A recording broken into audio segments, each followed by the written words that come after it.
नमस्कार दोस्तों, आज मैं आपको बृहस्पतिवार व्रत कथा सुनाने वाली हूँ। चलिए तो शुरू करते हैं। भारतवर्ष में एक प्रतापी और दानी राजा राज्य करता था। वह नित्य गरीबों और ब्राह्मणों की सहायता करता था। यह बात उसकी रानी को बिल्कुल अच्छी नहीं लगती।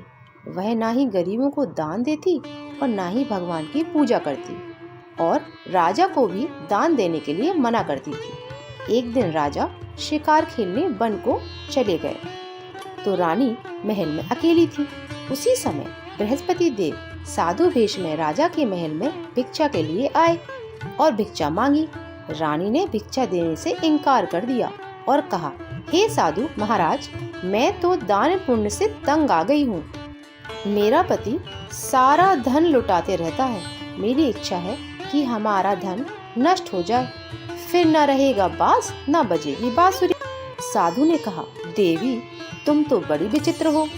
धन संतान तो सभी चाहते हैं, पुत्र और लक्ष्मी तो पापी के घर भी होना चाहिए। यदि तुम्हारे पास अधिक धन है तो भूखों को भोजन दो, प्यासों के लिए प्याऊ बनवाओ और मुसाफिरों के लिए धर्मशाले खुलवाओ। जो निर्धन आपकी कुंवारी कन्याओं का विवाह नहीं कर सकते, उनका विवाह करा दो। ऐसे और कई काम हैं जिनके करने से तुम्हारा यश लोक परलोक में फैलेगा। परंतु रानी पर उपदेश का कोई प्रभाव न पड़ा। वह बोली, महाराज आप मुझे ना समझाएं। मैं ऐसा धन नहीं चाहती जो हर जगह बांटती फिरूं। साधु ने उत्तर दिया, यदि तुम्हारी ऐसी इच्छा है तो तथास्तु।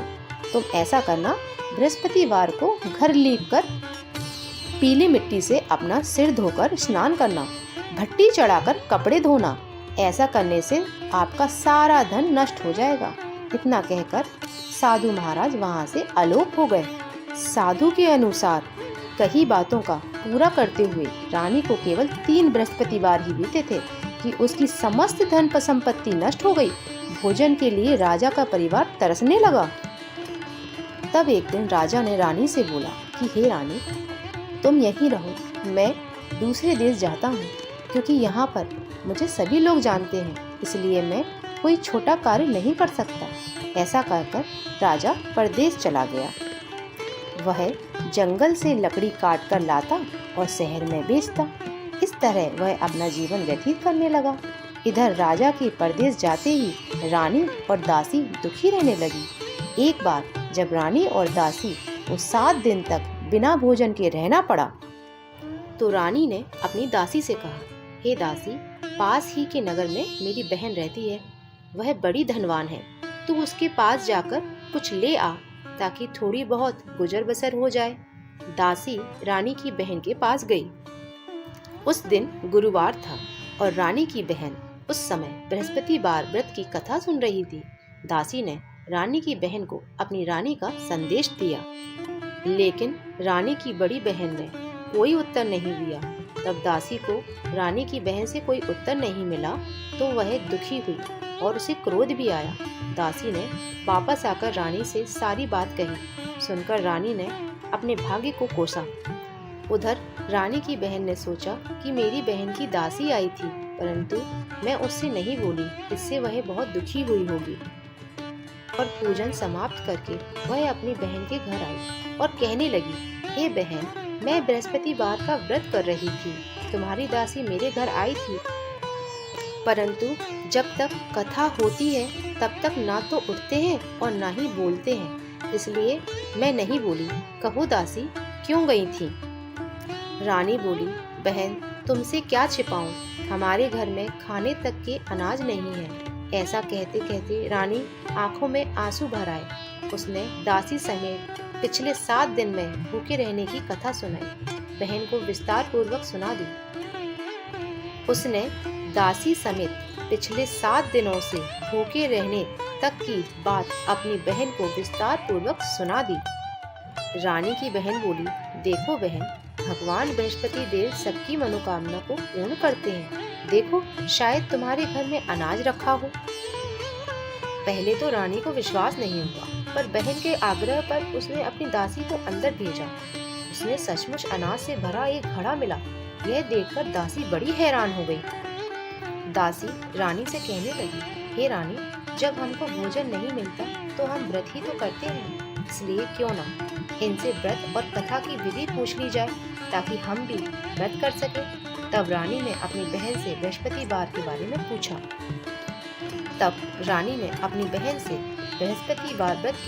पूछा।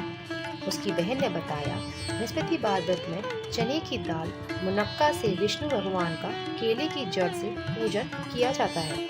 उसकी बहन ने बताया, बृहस्पतिवार के व्रत में चने की दाल और मुनक्का से विष्णु भगवान का केले की जड़ में पूजन करें तथा दीपक जलाएं, व्रत कथा सुने और पीला भोजन ही करें।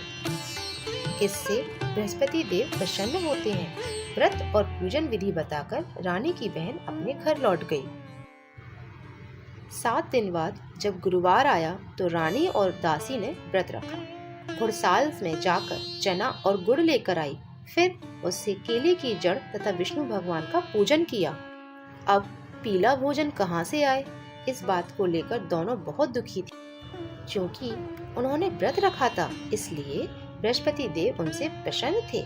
इसलिए वे एक साधारण व्यक्ति का रूप धारण कर 2 थालों में सुंदर पीला भोजन दासी को दे आए। भोजन पाकर दासी प्रसन्न हुई और फिर रानी के साथ मिलकर भोजन ग्रहण किया। उसके बाद वे सभी गुरुवार के व्रत पूजन विधि करने लगी। बृहस्पति भगवान की कृपा से उनके पास फिर से धन संपत्ति आ गई, परंतु रानी फिर से पहले जैसी आलस्य करने लगी। तब दासी बोली, देखो रानी, तुम पहले भी इस प्रकार आलस्य करती थी, तुम्हें धन रखने में कष्ट होता था। इस प्रकार सभी धन नष्ट हो गया और अब जब भगवान बृहस्पति की कृपा से धन मिला है तो तुम फिर से आलस्य कर रही हो। रानी को समझाते हुए दासी कहती है कि बड़ी मुसीबतों के बाद हमने ये धन पाया है, इसलिए हमें दान पुण्य करना चाहिए, भूखे मनुष्यों को भोजन कराना चाहिए और धन को शुभ कार्यों में खर्च करना चाहिए, जिससे तुम्हारा कुल का यश बढ़ेगा, स्वर्ग की प्राप्ति होगी। दासी की बात मानकर रानी अपना धन शुभ कार्यों में खर्च करने लगी, जिससे पूरे नगर में उसका यश फैलने लगा। उधर राजा दुखी होकर जंगल में एक पेड़ के नीचे आसन जमाकर बैठ गया। वह अपनी दशा को देखकर व्याकुल होने लगा। बृहस्पतिवार का दिन था। एकाएक उसने देखा कि निर्जन वन एक साधु प्रकट हुए। वह साधु वेश में स्वयं बृहस्पति देव थे। भगवान लकड़हारे के सामने आकर बोले, हे लकड़हारे, इस सुनसान जंगल में तू चिंतामग्न क्यों बैठा है? लकड़हारे ने दोनों हाथ जोड़कर प्रणाम किया और उत्तर दिया, महात्मा जी, आप सब कुछ जानते हैं, मैं क्या कहूँ। यह कहकर रोने लगा और साधु को अपनी आत्मकथा सुनाई। महात्मा जी ने कहा, तुम्हारी स्त्री ने बृहस्पति के दिन बृहस्पति भगवान का निरादर किया है, इसके कारण रुष्ट होकर उन्होंने तुम्हारी यह दशा की है। अब तुम चिंता को दूर करके मेरे कहने पर चलो तो तुम्हारे सारे कष्ट दूर हो जाएंगे और भगवान पहले से भी अधिक संपत्ति देंगे। तुम बृहस्पतिवार के दिन कथा किया करो, 2 पैसे से चने मुनक्का लाकर उनका प्रसाद बनाओ और शुद्ध जल से लोटे में शक्कर मिलाकर अमृत तैयार करो। कथा के पश्चात अपने सारे परिवार और सुनने वाले प्रेमियों में अमृत व प्रसाद बांटकर आप भी ग्रहण करो। ऐसा करने से भगवान तुम्हारी सब मनोकामनाएं पूरी करेंगे। साधु के ऐसे वचन सुनकर लकड़हारा बोला, हे प्रभु, मुझे लकड़ी बेचकर इतना पैसा नहीं मिलता जिससे भोजन के उपरांत कुछ बचा सकूं, जिससे मैंने रात्रि में अपनी स्त्री को व्याकुल देखा है। मेरे पास कुछ भी नहीं जिससे मैं उसकी खबर मंगा सकूं। साधु ने कहा, हे लकड़हारे, तुम किसी बात की चिंता मत करो। बृहस्पति के दिन तुम रोजाना की तरह लकड़ियां लेकर शहर जाओ। तुमको रोज से दुगना धन प्राप्त होगा, जिससे तुम भली भांति भोजन कर लोगे तथा बृहस्पति देव की पूजा का सामान भी आ जाएगा। इतना कहकर साधु अंतर ध्यान हो गए। धीरे धीरे समय बीतने लगा। फिर वही बृहस्पतिवार का दिन आया। लकड़हारा जंगल से लकड़ी काटकर किसी शहर में बेचने गया। उसे उस दिन और दिन से अधिक पैसा मिला। राजा ने चना गुड़ आदि लाकर गुरुवार का व्रत किया। उस दिन से उससे सभी कलेश दूर हुए। परंतु जब दोबारा गुरुवार का दिन आया तो वो बृहस्पतिवार का व्रत करना भूल गया। इस कारण बृहस्पति देव भगवान नाराज हो गए। तभी उस नगर के राजा ने एक विशाल यज्ञ का आयोजन किया तथा शहर में यह घोषणा करा दी कि कोई भी मनुष्य अपने घर में भोजन न बनाए, न आग जलावे, समस्त जनता मेरे यहाँ भोजन करे।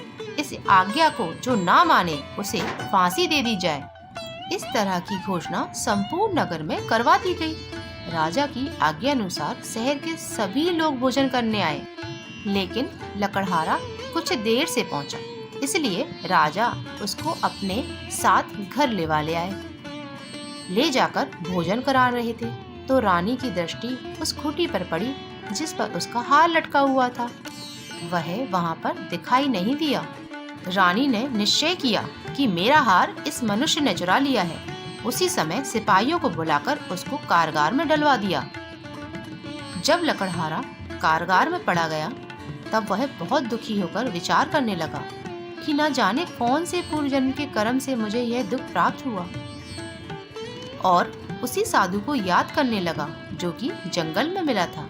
उसी समय तत्काल बृहस्पति देव साधु के रूप में प्रकट हुए और उसकी दशा को देखकर उससे कहने लगे, अरे मूर्ख, तूने बृहस्पति देव की कथा नहीं की जिस कारण तुझे ये दुख प्राप्त हुआ है। अब चिंता मत कर, बृहस्पतिवार के दिन कारागार के दरवाजे पर 4 पैसे पड़े मिलेंगे, उनसे तू बृहस्पति देव की पूजा करना, तेरे सभी कष्ट दूर हो जाएंगे। बृहस्पतिवार के दिन उसे 4 पैसे मिले। लकड़हारे ने कथा कही। उसी रात्रि को बृहस्पति देव ने उस नगर के राजा को स्वप्न में कहा, हे राजा, तुमने जिस आदमी को कारागार में बंद किया है वह निर्दोष है, वह राजा है, उसे छोड़ देना। रानी का हार खूंटी पर ही लटका है। अगर तू ऐसा नहीं करेगा तो मैं तेरा सारा राज्य नष्ट कर दूंगा। इस तरह रात्रि के स्वप्न को देखकर राजा प्रातः काल उठा और खूंटी पर हार देखकर लकड़हारे को बुलाकर क्षमा मांगी तथा लकड़हारे को योग्य सुंदर वस्त्र आभूषण देकर विदा किया। बृहस्पति देव की आज्ञा अनुसार लकड़हारा अपने नगर को चल दिया। राजा जब अपने नगर के निकट पहुंचा तो उसे बड़ा आश्चर्य हुआ। नगर में पहले से अधिक बाग, तालाब, कुएं और बहुत ही धर्मशाला, मंदिर आदि बने हुए थे। राजा ने पूछा, ये किसका बाग और धर्मशाला है? तब नगर के सब लोगों ने कहा, यह रानी और दासी के हैं। तो राजा को बहुत आश्चर्य हुआ और बहुत गुस्सा भी आया। जब रानी ने यह खबर सुनी कि राजा आ रहे हैं तो उसने अपनी दासी से कहा कि हे दासी, देख, राजा हमको इतनी बुरी हालत में छोड़ गए थे, हमारी ऐसी हालत देखकर लौट ना जाएं। इसलिए तू दरवाजे पर खड़ी हो जा। आज्ञा अनुसार दासी दरवाजे पर खड़ी हो गई। राजा आए तो उन्हें अपने साथ लिवा लाई। तब राजा ने क्रोध करके अपनी रानी से पूछा कि यह धन तुमने कैसे प्राप्त किया? तब रानी ने कहा, हमें यह धन बृहस्पति देव के व्रत के प्रभाव से प्राप्त हुआ है। राजा ने निश्चय किया कि 7 रोज बाद तो सभी बृहस्पति देव का पूजन करते हैं, परंतु मैं प्रतिदिन दिन में 3 बार कहानी और रोज व्रत करूंगा। अब हर समय राजा के दुपट्टे में चना की दाल बनी रहती, दिन में 3 बार कहानी कहता। एक रोज राजा ने विचार किया कि चलो अपनी बहन के यहाँ हो आवे। इस तरह निश्चय कर राजा घोड़े पर सवार हो गया, अपनी बहन के यहाँ चलने लगा। मार्ग में उसने देखा कि कुछ आदमी एक मुर्दे को लिए जा रहे हैं। उसने उन्हें रोका और कहा, अरे भाइयों, मेरी बृहस्पतिवार की कथा सुन लो। वे बोले, लो, हमारा तो आदमी मर गया, इसको अपनी कथा की पड़ी है। परंतु कुछ आदमी बोले, अच्छा कहो, हम तुम्हारी कथा भी सुनेंगे। राजा ने दाल निकाली और जब कथा आदि हुई तो मुर्दा हिलने लगा। तो मनुष्य राम राम करके खड़ा हो गया। आगे मार्ग में उसे एक किसान खेत में हल चलाता मिला। राजा ने उसे देख और उससे बोले, अरे भैया, तुम मेरी बृहस्पतिवार की कथा सुन लो। किसान बोला, जब तक मैं तेरी कथा सुनूंगा तब तक 4 हरैया जोत लूंगा, जा अपनी कथा किसी और को सुनाना। इस तरह राजा आगे चलने लगा। राजा के हटते ही बैल पछाड़ खाकर गिर गए और किसान के पेट में बहुत जोर से दर्द होने लगा। उस समय उसकी माँ रोटी लेकर आई। उसने जब ये हाल देखा तो अपने पुत्र से हाल पूछा और बेटे ने सभी हाल कह दिया। तो बुढ़िया दौड़ी दौड़ी उस घोड़सवार के पास गई और उससे बोली कि मैं तेरी कथा सुनूंगी, तू अपनी कथा मेरे खेत पर चलकर ही कहना। राजा ने बुढ़िया के खेत पर जाकर कथा कही, जिसके सुनते ही वह बैल उठ के खड़ा हो गया और किसान का पेट भी ठीक हो गया। कुछ दिन बाद राजा ने सोचा, चलो मैं अपनी बहन के यहाँ होकर आता हूँ। बहुत दिन बीत गए। राजा अपनी बहन के घर पहुँचा। बहन ने भाई की खूब मेहमानी की। दूसरे रोज प्रातः राजा जागा तो वह देखने लगा कि सब लोग भोजन कर रहे हैं। राजा ने अपनी बहन से कहा, ऐसा कोई मनुष्य है जिसने भोजन नहीं किया हो? मेरी बृहस्पतिवार की कथा सुन ले। बहन बोली, हे भैया, यह देश ऐसा ही है कि सब पहले भोजन करते हैं, बाद में कोई काम करते हैं। अगर कोई पड़ोस में हो तो देखाऊं। वह ऐसा कहकर देखने चली गई, परंतु उसे कोई भी ऐसा व्यक्ति नहीं मिला जिसने भोजन ना किया हो। अतः एक कुम्हार के घर गई, जिसका लड़का बीमार था। उसे मालूम हुआ कि उसके घर में 3 रोज से किसी ने भोजन नहीं किया था। रानी ने अपने भाई की कथा सुनने के लिए कुम्हार से कहा। वह तैयार हो गया। राजा ने जाकर बृहस्पतिवार की कथा कही, जिसको सुनकर उसका लड़का ठीक हो गया। अब तो राजा की प्रशंसा होने लगी। एक रोज राजा ने अपनी बहन से कहा कि हे बहन, हम अपने घर को जाएंगे, तुम भी तैयार हो जाओ। राजा की बहन ने अपनी सास से कहा। सास ने कहा, हाँ चली जा, परंतु अपने लड़कों को मत ले जाना, क्योंकि तेरे भाई के पास कोई औलाद नहीं है। बहन ने भाई से कहा, हे भैया, मैं तो चलूंगी, पर कोई बालक नहीं चलेगा। राजा बोला, जब कोई बालक नहीं जाएगा तब तुम भी क्या करोगी? बड़े दुखी मन से राजा अपने नगर को लौट आया। राजा ने अपनी रानी से कहा, हम निर्वंशी हैं, हमारा मुंह देखने का धर्म नहीं है और कुछ भोजन आदि नहीं किया। रानी बोली, हे प्रभु, बृहस्पति देव ने हमें सब कुछ दिया, वह हमें औलाद अवश्य देंगे। उसी रात को बृहस्पति देव ने राजा के स्वप्न में कहा, हे राजा, उठ, सभी सोच त्याग दे। राजा को यह बात सुन बड़ी खुशी हुई। 9वें महीने में उसके गर्भ से एक सुंदर पुत्र पैदा हुआ।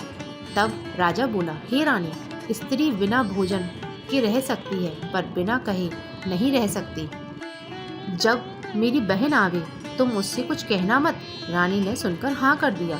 जब राजा की बहन ने यह शुभ समाचार सुना तो वह बहुत खुश हुई तथा बधाई लेकर अपने भाई के यहाँ आई। तभी रानी ने कहा, घोड़ा चढ़कर तो नहीं आई, गधा चढ़ी आई। राजा की बहन बोली, भाभी, मैं इस प्रकार ना कहती तो आपको औलाद कैसे मिलती? बृहस्पति देव ऐसे ही हैं, जैसी जिसके मन में कामनाएं हैं सभी को पूर्ण करते हैं। जो सद्भाव पूर्वक बृहस्पतिवार का व्रत करता है, जो सद्भावना पूर्वक बृहस्पति देव का व्रत करता है तथा कथा पढ़ता है अथवा कथा सुनता है, दूसरों को सुनाता है, बृहस्पति देव उसकी सभी मनोकामनाएं पूर्ण करते हैं। भगवान बृहस्पति देव उनकी सदैव रक्षा करते हैं। संसार में जो मनुष्य सद्भावना से भगवान जी का पूजन व्रत सच्चे हृदय से करते हैं तो उनकी सभी मनोकामनाएं पूरी कर। जैसी सच्ची भावना से रानी और राजा ने उनकी कथा का गुणगान किया तो उनकी सभी इच्छाएं बृहस्पति देव जी ने पूर्ण की। बोलो बृहस्पति देव जी की जय, भगवान विष्णु जी की जय।